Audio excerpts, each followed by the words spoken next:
Come te può capire chi te va bene, se tu la parla miezza americano, come te viene in capo di I love you.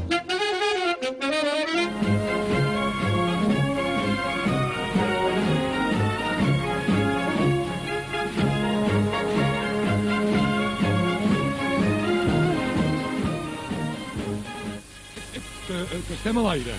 Vosaltres, sí, vosaltres i ningú més sou els agraciats, no per la loteria, què caram, sinó per l'honor de poder gaudir d'un dels fets més importants. Sa Majestat Reial Carnestoltes I, en prova de l'estimació que ens té. Telefot va sorgir d'una idea de Lluís Mercè, llavors president de la Comissió de Festes. Ell li va comentar amb el Ramon Ibáñez, que era corresponsal de Televisió Espanyola, i el Ramon es va posar en contacte amb una sèrie de gent vinculada en aquest món, no? Bé vinculada en el món de l'electrònica o bé en el món de la fotografia o el vídeo. Tenien una idea, m'ho van dir i vaig venir aquí. Vam reunir aquí una mica, ells ja la tenien més aquesta idea, jo no tenia ni idea del que volien, però sí em van dir que aviam si per donar una mica més aire al Carnaval si es podia muntar una televisió aquí per fer els carnavals. Home, jo els hi vaig dir que sí, per costat m'atrevia a fer-ho, ho coneixia la manera de fer-ho i entre companys que hi ha per aquí dic, ho treurem i ho tirarem endavant, però el que no sabia era la part tècnica, com emetre-ho. Una cosa és gravar-ho, fer-ho, i una altra cosa és emetre. Ell em va dir que per gravar, per emetre-ho tenien ja l'Albert de la Royal, que ella s'encarregaria, i si jo m'encarregaria de l'altre. Jo vaig dir que sí, que hi havia aquí gent capacitada per tirar-ho endavant. I aleshores se li va dir a Josep Maria Rosés i l'Amiet Sánchez per fer de locutors. L'Albert Soler, pare, es va encarregar dels temes d'emissió, ja que ell com a radioaficionat era el que dominava més el tema. Jo em vaig encarregar dels temes tècnics. El Paco Muñoz es va encarregar de la redacció dels esports, diguem-ho així, perquè eren una miqueta en plan de conya. El Trino Carbonell, també en plan de conya, es va encarregar de fer d'home del temps amb una imitació sui generis del Castellfont, en aquella època deu l'hagi perdonat. Vam tenir el Josep Lluís Ferret, que ens feia de càmera, el seu fill Àlex, que també ho feia, i vam tenir l'ajuda inestimable del Joaquim Torrents, que ens feia de regidor i a més ens proporcionava tot allò que necessitàvem. Ara necessitem un vídeo, ell venia amb el vídeo. Ara necessitem un equip de so, ell venia amb l'equip de so. Ara necessitem una taula de mescles, ell venia amb una taula de mescles. Per tant, l'any 86 aquest home va ser genial. I entre tots vam tirar endavant el Carnaval d'aquell any. Ho vam anar connectant tot mica en mica. Vam agafar metros, vam estar ajuntant tots els equips i teòricament ho podíem fer-ho. Es va tenir que comprar una caixa per poder mesclar les imatges, si bé s'ha fet uns salts perquè sincronismes en aquell temps i en la qualitat d'imatges que teníem era impossible. L'Ajuntament ens va ajudar una mica i en la bona fe de tots vam tirar endavant.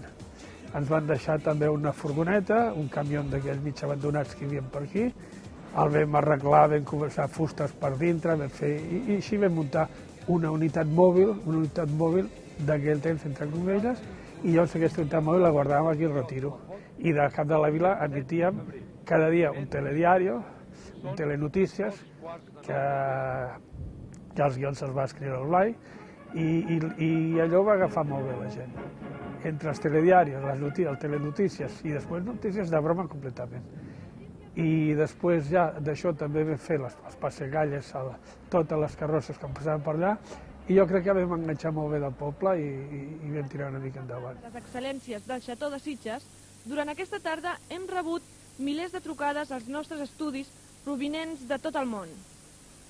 Ens han demanat aclariments dels components del Xató, però el que més ha cridat l'atenció dels nostres televidents ha estat l'estri que en Florenci tenia a la mà i que de tant en tant posava dintre del morter. Al principi de tot, els programes els gravàvem al Cap de la Vila, que es va muntar un estudi allà, aleshores els tècnics corrien per poder emetre-ho unes hores més tard.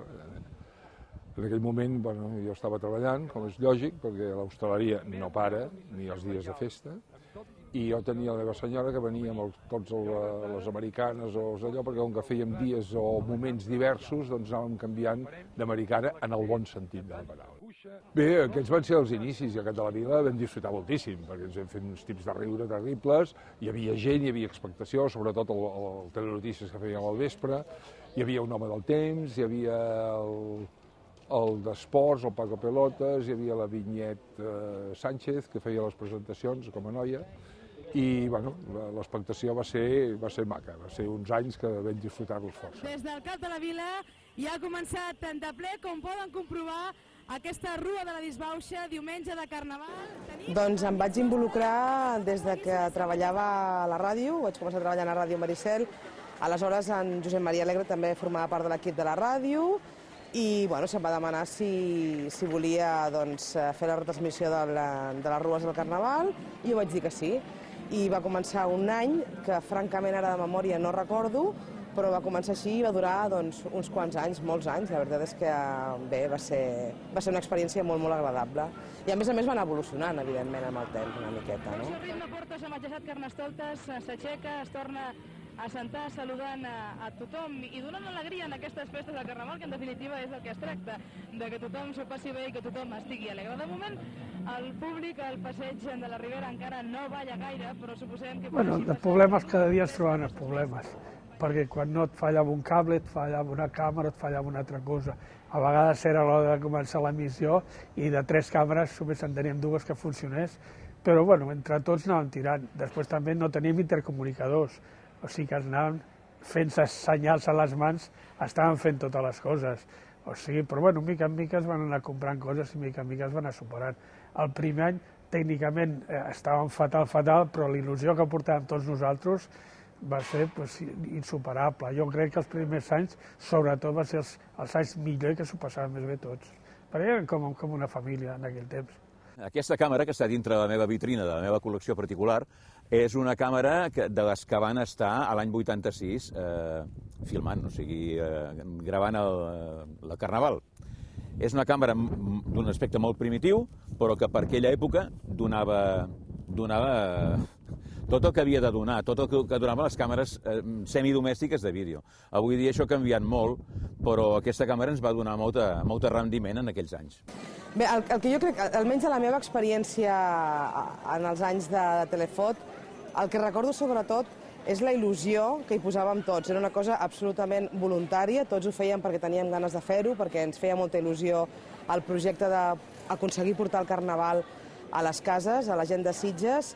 I bé, en aquella època també, tot i que ara continua sent un tema de debat, també hi va haver experiments de canvi d'ubicació del Carnaval. En els anys que jo vaig fer la retransmissió va haver ocasions en les que es va fer des del passeig, va haver ocasions en les que es va fer des d'aquí, i res, recordo sobretot les ganes que hi havia de tirar endavant, perquè els recursos evidentment no eren els que hi ha ara, els previs, els preparatius, les proves, i bé, després el que recordo és el que pot explicar qualsevol persona que ara estigui fent també les retransmissions, els directes de les rues de Carnaval.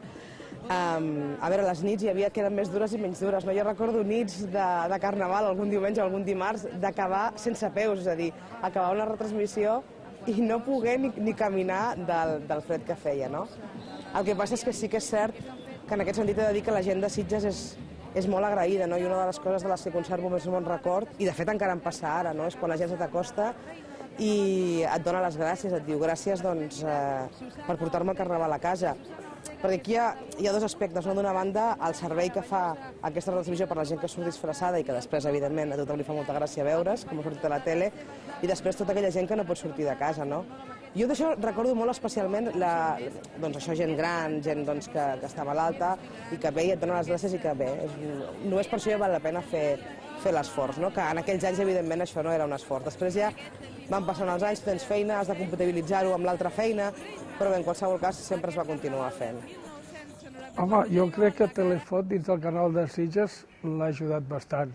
L'ha ajudat perquè, bé, també, que el Carnaval sense Telefot existiria igual. En canvi, Telefot sense el Carnaval no existiria. Però sí l'ha ajudat perquè ha fet un caliu al Cap de la Vila. L'espectacle aquest que es fa al Cap de la Vila, sense Telefot no es faria. es passaria per allà com si fos un altre carrer. Telefot també, la idea de Telefot va sortir també per fer una cosa pel poble, per la gent del poble, i com que fa molt fred pels carnavals normalment. Home, Telefot va estar molt vinculat al Carnaval. Després ja va agafar l'empenta de TV Maricel i ara, doncs, Maricel i Canal Blau. Però era una peça important dintre del Carnaval i va tenir èxit des del primer any, des del primer moment en què es va començar a fer, i hi va haver moguda, perquè en aquelles èpoques hi havia trucades amb els tècnics, dient, escolta, com es pot agafar, què hem de posar, què hem de fer... Hi va haver èxit. Èxit des del primer moment, això sens dubte. Home, jo crec que la televisió és un element molt important al Carnaval, sobretot perquè està claríssim que les colles, que tots els grups que formen part de les rues, tant de diumenge com de dimarts, sempre tenen en compte que hi ha una tele i en funció d'això es prepara una coreografia, en funció d'això es prepara un ball, el que comentàvem abans, no? Sempre hi ha la discussió de si és bona idea que les colles es parin al cap de la vila, i això ha provocat evolucions com, per exemple, que la comissió marqui una pauta, marqui un timing màxim per les coreografies de totes les colles, no? És a dir, que la tele ha tingut un paper importantíssim, és a dir, tothom vol sortir, tothom vol lluir a la feina feta davant de la tele. Sí que és veritat que hi ha colles que els és una mica més igual, però vaja, la majoria preparen la seva coreografia expressament per la tele, no? I això està claríssim que és molt important.